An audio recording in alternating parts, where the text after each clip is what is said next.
right, we're going to start. All right. Good afternoon, everyone. Maybe a quick heads up that you thumbs up that you can hear me. Okay, good.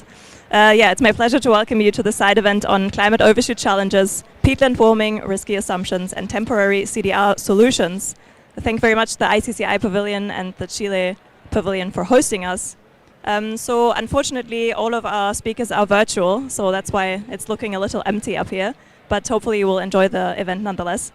So to set the scene for this event, 2024 is marking the first year with annual observed temperatures above 1.5 degrees. This is an annual observed measurement. It does not mean that the 1.5 temperature limit of the Paris Agreement has been breached, but nonetheless, it does increase the risk of at least temporarily overshooting that limit, and that means that the focus grows on overshoot and also on carbon dioxide removal to bring temperatures back down after that overshoot. So today we're going to look at research that reveals that peatland warming increases the CDR needs, and a new method to include temporary CDR into climate policy offers a way to offset short-lived climate forces. So that are some of the presentations we will be hearing about today. So this new research shows the increasing challenges for societies facing an overshoot world and calls for critical policy evaluation to meet climate targets. So as for the agenda for this event, we will have a brief introduction to the EU Horizon research projects Provide and Rescue, within which the research that we will be presenting today has taken place. We will then have 3 15-minute presentations, and the speakers will have pre-recorded presentations because unfortunately we've had a bit of connectivity issues here. So first of all, Karl Friedrich Schleusner from IIASA will speak to irreversible risks in an overshoot world. Then Bixing Xu from IIASA and LSCE will speak to warming of northern peatlands, how warming of northern peatlands increases the global temperature overshoot challenge. And lastly, Thomas Gasser from IIASA will speak about temporary carbon dioxide removal to offset short-lived climate forces.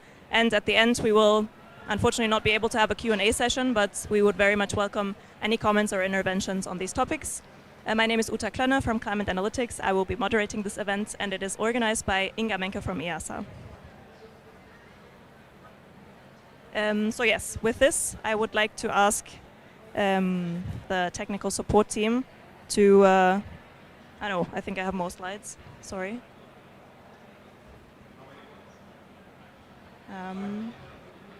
Okay, yes. So to start with a brief introduction to Overshoot and the Provide project. So Provide was focused on Paris Agreement overshooting, reversibility, climate impacts and adaptation needs. The aim of the project was to deliver highly innovative, integrative climate services that incorporate comprehensive information on impacts under overshoot pathways from the global to the regional and urban level. So Provide explored different overshoot pathways and whether climate impacts are reversible. Provide also looked at overshoot in the context of local adaptation, developing an overshoot proofing methodology, and key findings have been made accessible via the climate risk dashboard, which explores impact projections for several scenarios and also for cities, which you can explore and which is accessible via the link at the presentation. So now to go from overshoot to CDR, just very briefly, to bring temperatures back down after an overshoot, carbon dioxide removal will be needed. So carbon dioxide removal will be needed to counterbalance hard-to-abate residual emissions and to reach net zero CO2 and greenhouse gas emissions. CDR methods vary in terms of their maturity, the removal process, the timescale of carbon storage, etc. And they also vary in terms of the impacts, risks, and co-benefits of CDR deployment. And this is where the rescue project comes in, which is the second of the 2 projects that we are talking about today.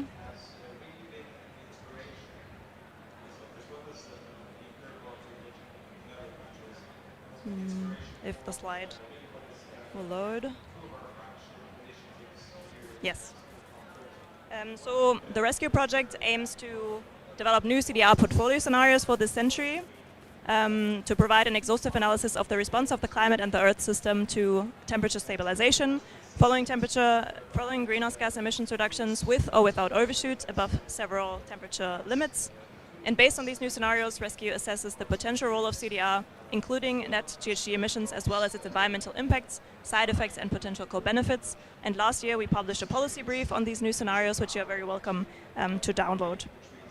So with this, I would now like to move into the pre-recorded presentations. The first presentation will be delivered by Karl Friedrich Schleusner. He leads the Integrated Climate Impacts Research Group in the IIASA Energy, Climate and Environment Program.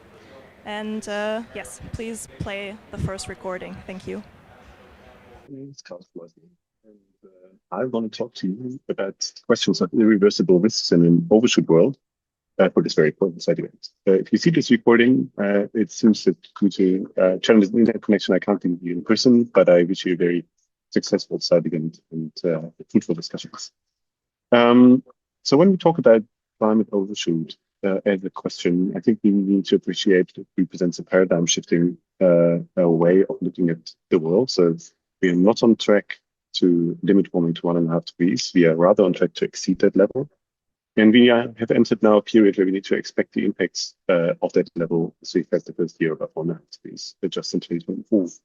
This happens at the same time where it's ever clearer from the scientific evidence we have that exceeding 1.5 degrees is not safe. It's not a place we can stay. And there's also a clearer guidance on the obligations under international law that we need to bring warming back down again below 1.5 degrees in the long run, as clarified, for example, by the advisory opinion of the International Court of Justice. Overshoot, however, is not what we aimed for in Paris, not what we wanted. It's very much the second best world. It means the task got a lot harder. It will take a lot longer to tackle the climate crisis. And an overshoot world is characterized by trade-offs that require a very integrated perspective. We've explored this question at a recent conference, the world's first overshoot conference that we hosted in late September this year at the International Institute for Applied System Analysis, IIASA. And as part of this, we also asked the audience what they would expect in terms of overshoot features in an optimistic and a pessimistic case. And we do see in an optimistic case, an overshoot world might still be a world where we can limit peak warming to levels below 2 degrees and return to below 1.5 degrees by before the end of this century. Whereas also in a less optimistic and a more pessimistic case, peak warming may approach 2 degrees of warming towards the end of the century and then take until 2200 or potentially even longer to bring temperatures back down again. So that's the prospects we're talking about when we talk about overshoot. And we really need to understand the landscape, the implications for equity and justice, the implications for impacts, for adaptation needs, and for loss and damage a lot better. So when we want to appreciate all the challenges with overshoot, I think we need to be careful not to be overconfident, but we need to be taking a risk perspective, looking into it in a very integrated manner, both looking at the questions of also what's required to bring to first achieve peak warming and then to bring temperatures back down again, through large-scale removal of carbon dioxide from the atmosphere, and what the potential pitfalls of those technologies are, and whether or not we will be able to upscale them sufficiently fast. But then ultimately also what the Earth system impacts would be, what the questions of reversibility of climate impacts and adaptation needs really look like. So we need to look at overshooting down the impact chain, really from emission pathways to what do we expect for the global temperature response, to what do we expect for regional impacts, and ultimately, what does it mean for ecosystems and human systems for adaptation and loss and damage in our responses to them.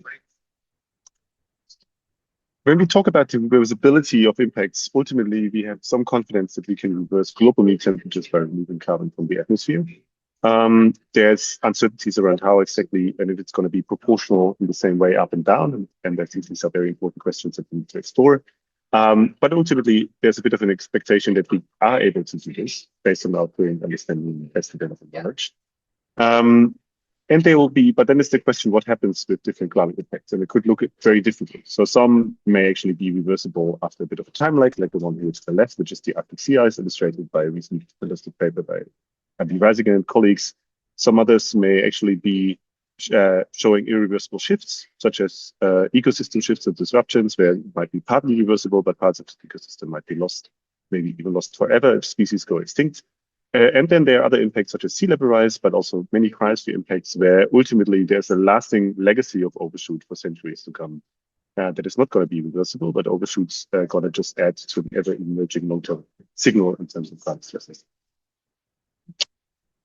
But even for local impacts and some of those that we expect to respond very quickly, global temperatures such as annual mean temperature in different world regions, the question of reversibility is not so easy to answer. This is a very complicated graph from a study that we published last year, looking into the question of overshoot reversibility and for a range of climate modeling pathways. And ultimately, for the question of whether or not you are reversible or you're going somewhere else, just look at the green pies of the cake, or that is being illustrated here. If it's green, it basically means it's fully reversible. It's kind of the world we would hope for.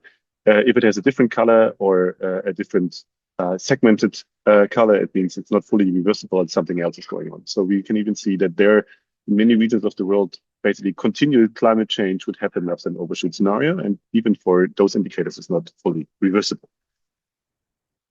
For some of the irreversible impacts, and I talked about this a little bit, such as sea level rise, but also, for example, permafrost and peatland melt, and we're going to learn a little bit more about this question later in the side event. We know that there's a legacy of overshoot for this outcomes. We can even quantify it. So 100 years of overshoot may contribute to around 40 centimeters of long-term sea level rise. If we were to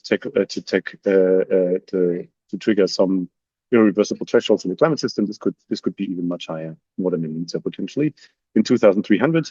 And in a recent study of a colleague of mine, Alex Knowles, in co-workers in nature climate change, they further emphasized the multi-central commitment of greenhouse gas emissions in the coming decades. Because if we are approaching overshoot, the question of how low we will be able to peak warming and be able to reverse it fundamentally is going to shape the outlook for sea level rise globally for centuries to come.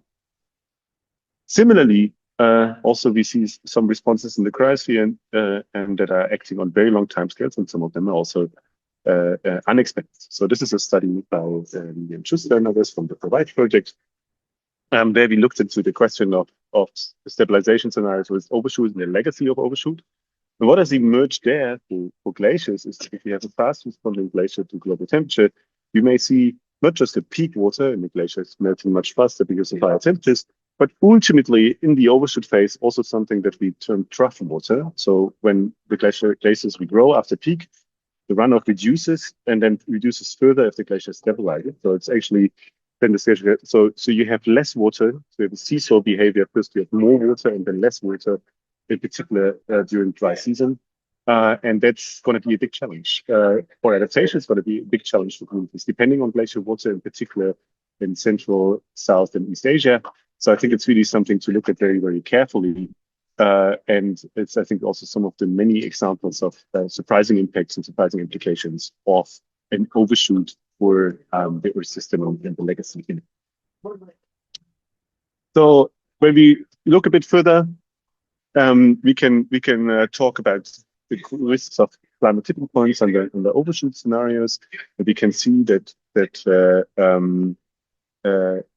basically our actions in the near term really determine also the fate and future of things like the Western Arctic ice sheet and the Greenland ice sheet.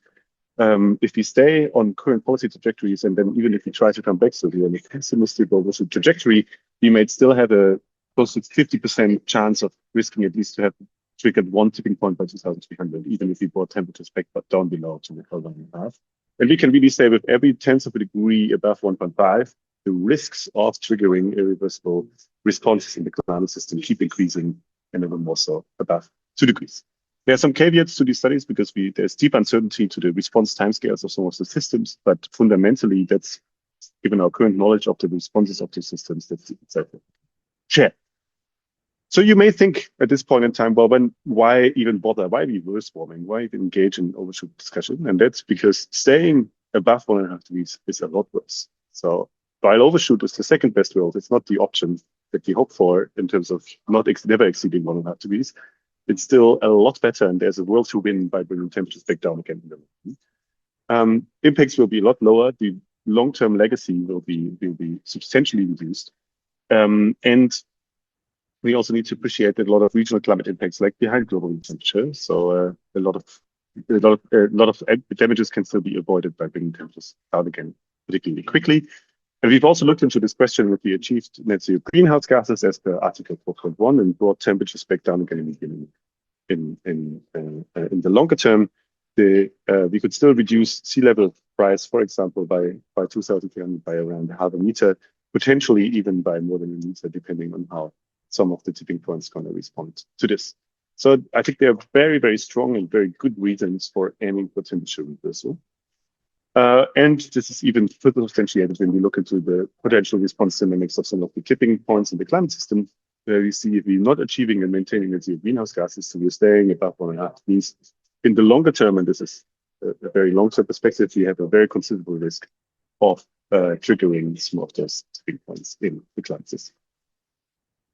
So ultimately, where does it leave us? So we speak about Overshoot or reflect on Overshoot, and I mentioned this Overshoot conference that we have had in Luxembourg just a little while ago.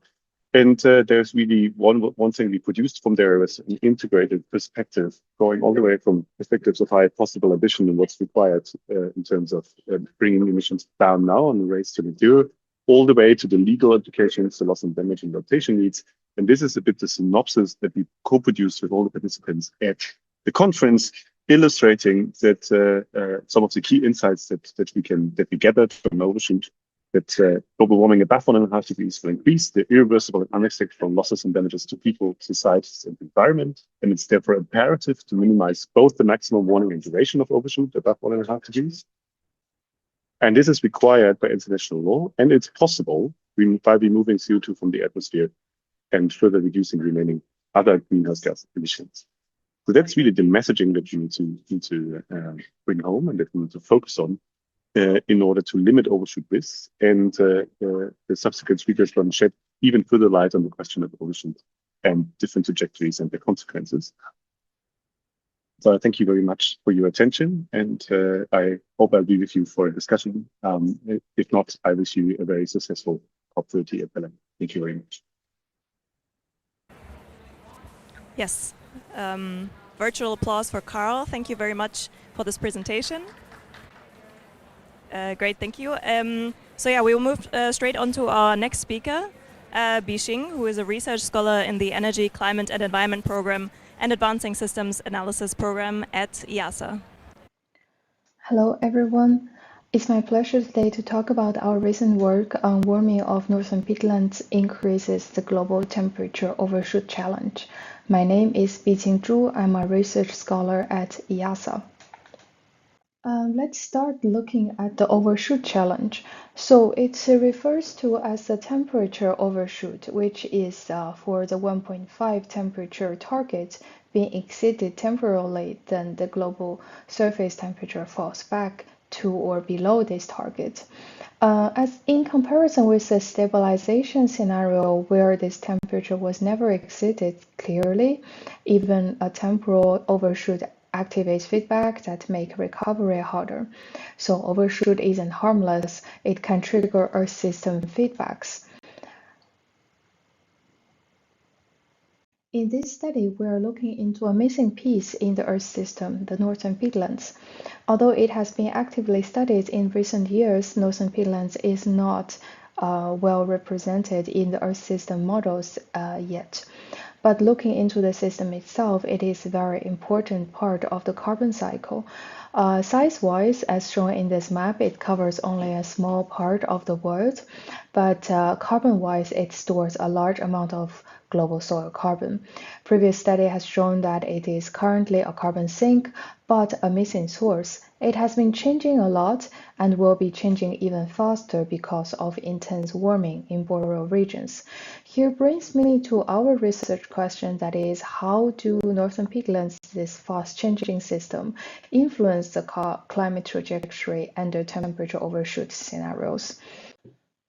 Before answering this question, some methodological gaps need to be addressed.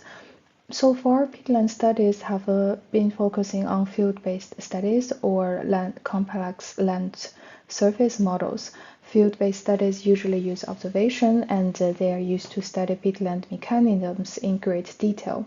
And complex land surface models use this information to build a spatially explicit model.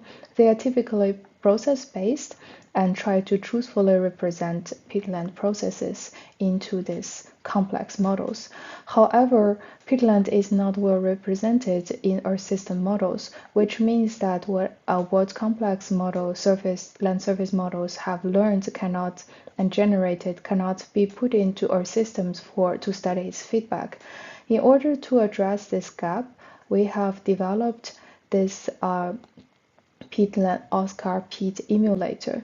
It is built upon the reduced complexity Earth system model OSCAR as an extension to include the peatland system.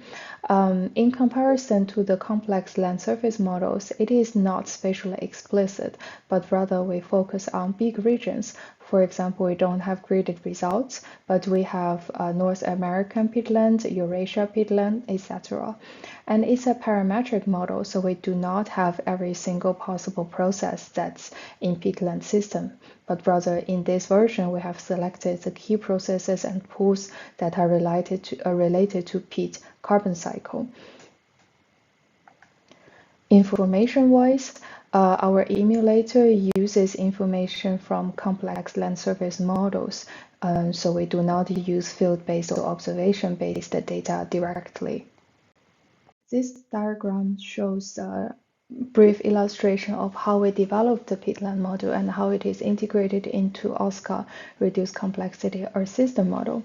So in order to develop peatland model, we have used 5 state-of-the-art complex land surface models. We run them with climate forcing data and then get the output from these models. And by grouping them into the regions we desire and the time resolution we desire, we calibrated our OSCAR peat module. This module itself is developed using 4 RCP scenarios. And then furthermore, we have plugged in the peatland model back into OSCAR ESM. Through internal link, we were able to link both the climate impact to peatland and also the peatland feedback back to ESM. So using this integrated version of OSCAR, we were able to run a variety of emission scenarios and get outputs such as temperature and carbon feedback from the peatland system. A highlight of this approach is that we were finally able to include peatland CO2 and CH4 fluxes in climate change impact and feedback. So before showing you a result, I would like to just quickly show an example calibration. We are focusing on big regions and long-term time series by comparing the black line, which represent OSCAR peat, and the colored dots, which represent the result from complex models. I would like to address that for the desired spatial and temporal resolution, our module calibrates really well. So the next slide, I would like to bring your attention to the experiments we have run and the result we have collected. So for scenarios, we mainly focused on overshoot. We used a set of provide scenarios which were developed for the provide project. It has a main focus on overshoot, so you see this typical peak and decline pathways.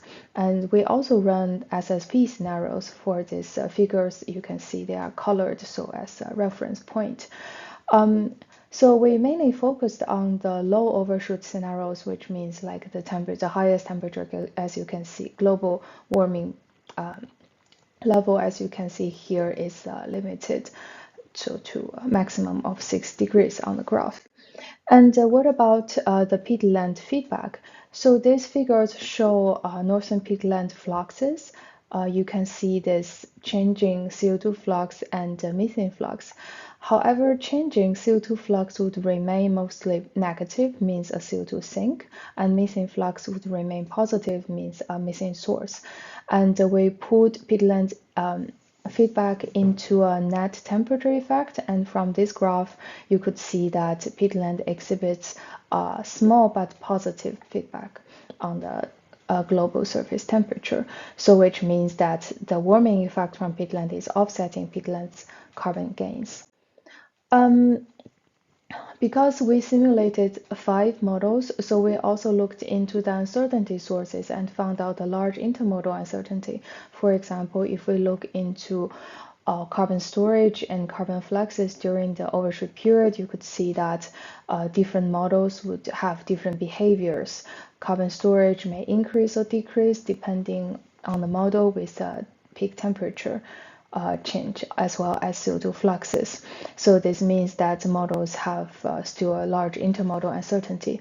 However, this large intermodal uncertainty doesn't mean low risk, because if you look into the methane emissions, you could quickly see that every model predicts a high methane emission and increase with peak temperature.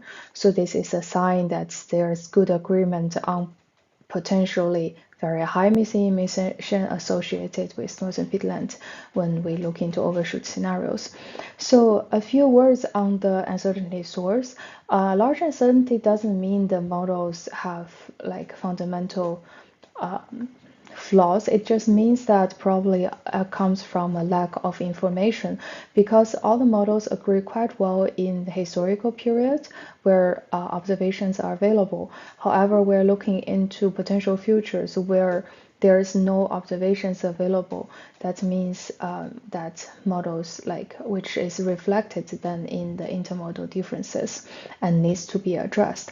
But overall, this uncertainty is still associated with higher risk, because no matter from which model, we know that this emission, especially methane emission, is going to increase and be very high in the future. So let's go beyond the carbon cycle and look at how peatland is affecting the Earth system, anthropogenic system, beyond a temperature peak and carbon fluxes. If we look into the overshoot scenarios closely, we would see that when we run the model with and without peatland, although the difference in peak temperature is seemingly small, the difference in overshoot period is actually very large. When we put the temperature change and the forcings together, we would quickly see what it means. It means that to account for peatland positive feedback, we need just a longer time deployment of negative emissions to counter this effect, positive effect. So this brings me to the topic that typically quite often people talk about peak temperature, but when we talk about overshoot, look into the Earth's feedback in the overshoot, the duration is as important or maybe even more important in the future. And as for peatland, it's in this case, it shows asymmetrical behavior and delayed response, which causes the window to prolong. And also methodology-wise, information-wise, there is an information loss when we only focus on feedback that evaluates the peak temperature only. So this brings me to the last slide that connects peatland's impact on temperature and carbon to what it means in carbon budget.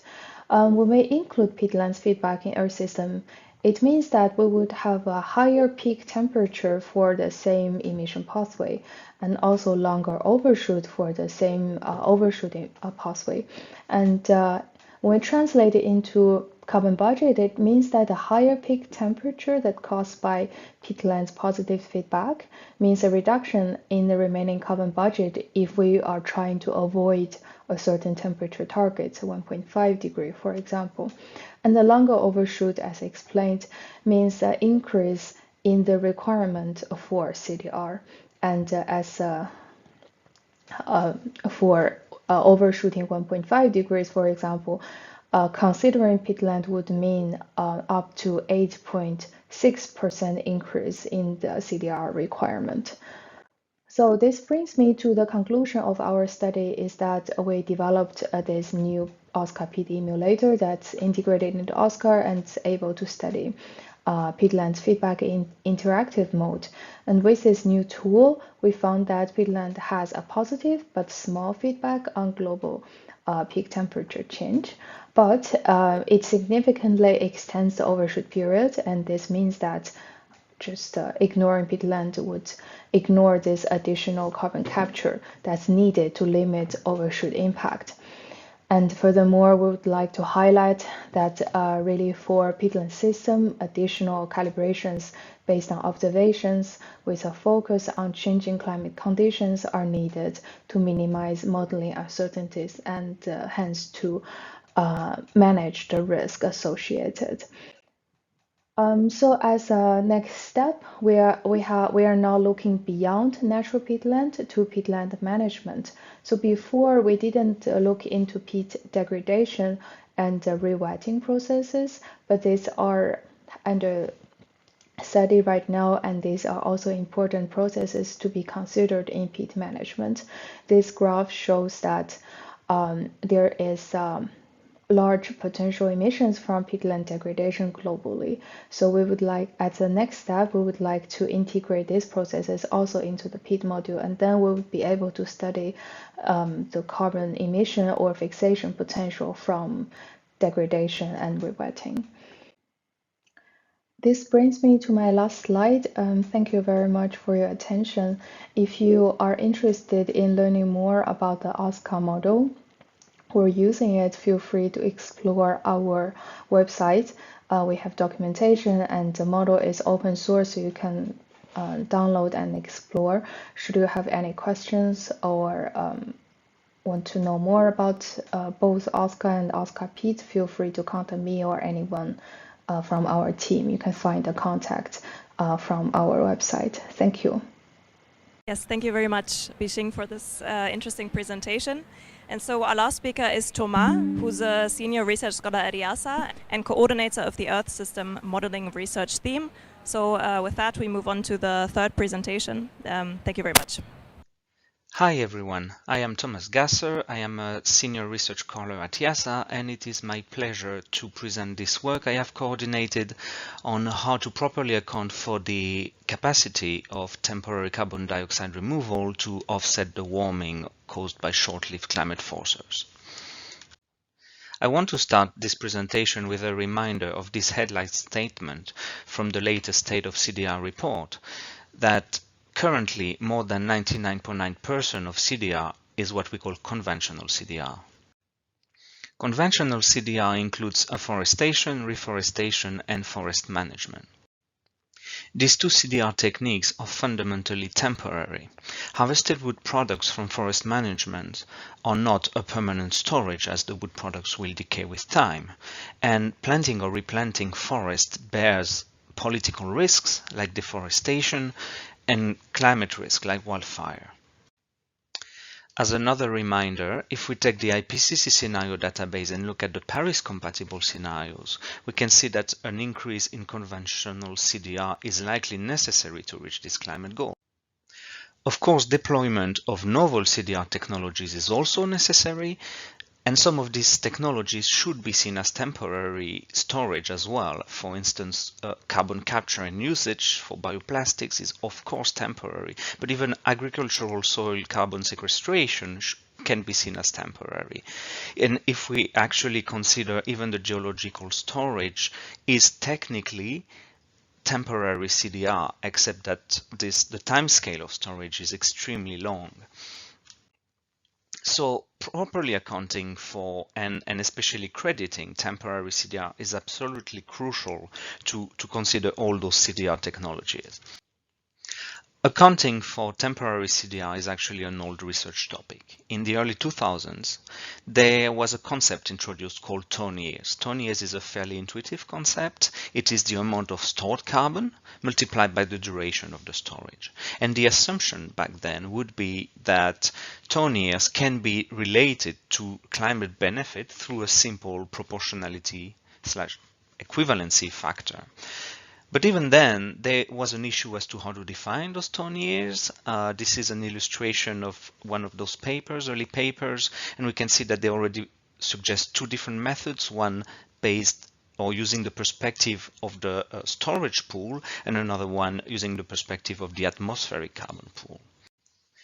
This concept quickly raised criticism, as we know from a purely physical standpoint that temporary capture of CO2 cannot solve global warming in general terms, meaning that once the CO2 is released, the global warming from that CO2 actually catches up. And this is illustrated in this 2006 paper, where there is just temporary capture here, then release of that carbon.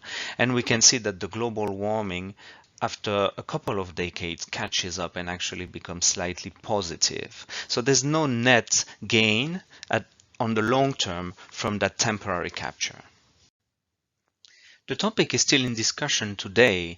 There is this recent paper by Matthews and colleagues that makes two very interesting points. The first one is that tonne years is a physically valid metric, but it relates to degree years of cooling, which I believe is not a very intuitive notion.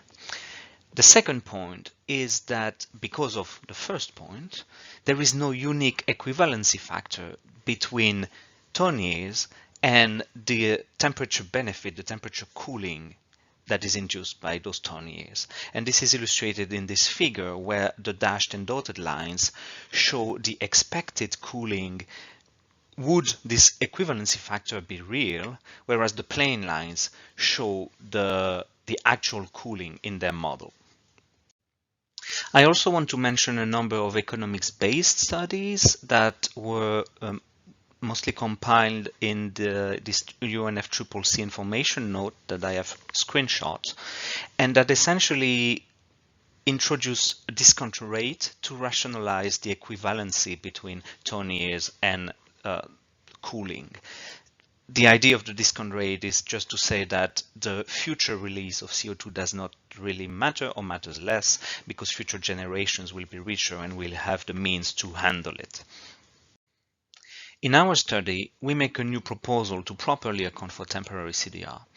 The first step is to get rid of ton years. That is not the simplest physically based notion out there. Then we suggest using physics-based and UNFCCC compatible tools, which are the same impulse response functions that are used to estimate global warming potentials and other similar metrics. Using these tools, let's have a look at how the climate system responds to a one-off carbon capture. This is illustrated here. This black line shows a one-off carbon capture of a certain amount of CO2 removed from the atmosphere, and the temperature response to that capture is here, and we can see a progressive cooling that then roughly stabilizes to a constant cooling level. Now, what happens if this carbon capture is only temporary? Then there is a positive emission phase, progressive release of the captured CO2 that happens over a certain time scale that we call the storage time scale here. And following this progressive release, the temperature response is this blue line where there is progressive cooling, but then after a certain peak, there is a progressive loss of that cooling, so that after a long time scale, typically a bit more than the storage time scale, there is a net cooling effect of 0. Now, for climate scientists, this temporary cooling response should be quite familiar. This is quite similar to the temporary warming response we see for short-lived greenhouse gases such as methane. This is illustrated here in red. The response in terms of temperature to a one-time pulse emission of CH4 is here in red, and we can see similarly a peak of warming and then a decay down to 0 warming on the long term.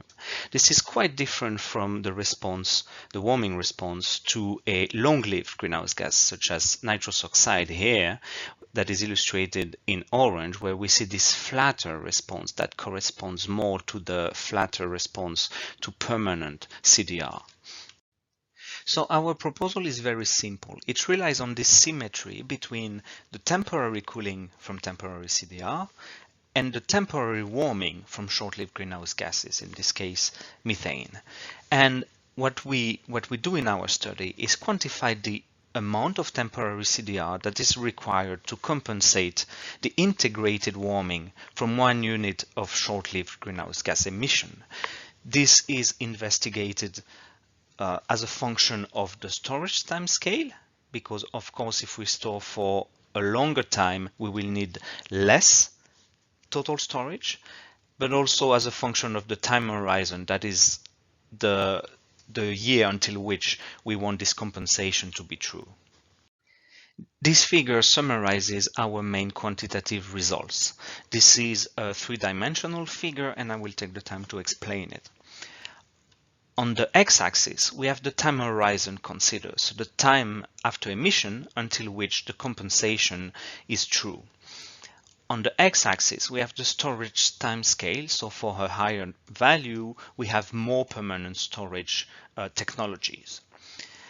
Then the colors, as well as the ISO lines, show the amount of CO2 that needs to be captured through this temporary CDR technology to compensate for the warming of 1 unit of, in this case, CH4 emission.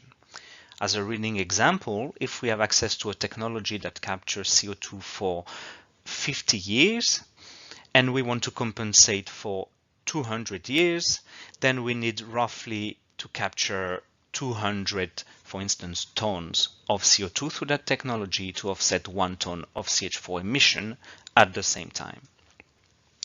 We see here fairly intuitive results, for instance, that with a shorter storage timescale, we need more capture to compensate a unit of warming. This second figure is the same, but for nitrous oxide. As I said, this is a long-lived greenhouse gas, and we can see a fundamental difference in the shape of the figure and especially in the behavior of the isolines. We can see that for N2O, they are roughly showing a diagonal, whereas for CH4, that was not the case here. Importantly as well, the isolines for CH4 here are rather flat, or at least flatter than they are for N2O here. And this is important because it means that the amount of temporary CDR that is needed to compensate for the warming is less dependent on the choice of the time horizon for a short-lived species like CH4 than it is for a longer-lived species like N2O. So if we keep pushing in terms of lifetime and investigate the amount of temporary CDR that is necessary to compensate for the warming induced by CO2 emissions, we obtain this final figure. And here we clearly see those diagonal lines I was mentioning. And these also clearly illustrate the fact that there is no single equivalency factor for a given storage timescale. Depending on the time horizon that you want to consider, the amount of temporary CDR that is needed will vary enormously. So these were the main results of our work, but in this study we investigate a lot more, and I don't have the time here to develop everything, but I want to mention a few key points.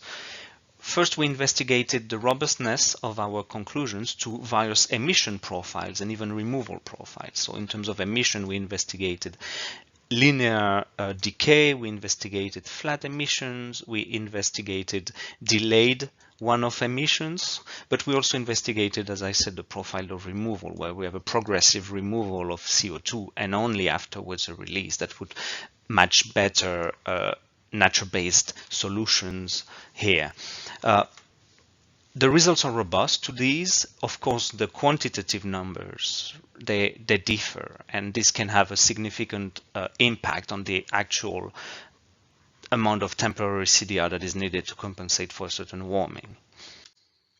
The second point that we investigated is we looked at what is the actual definition of short-lived species in this context, so that we propose a clear definition that is based on whether the cooling induced by temporary CDR can cover the peak warming of any given species. And this peak warming is actually only a function, the time of peak warming is actually only a function of the atmospheric lifetime of the species.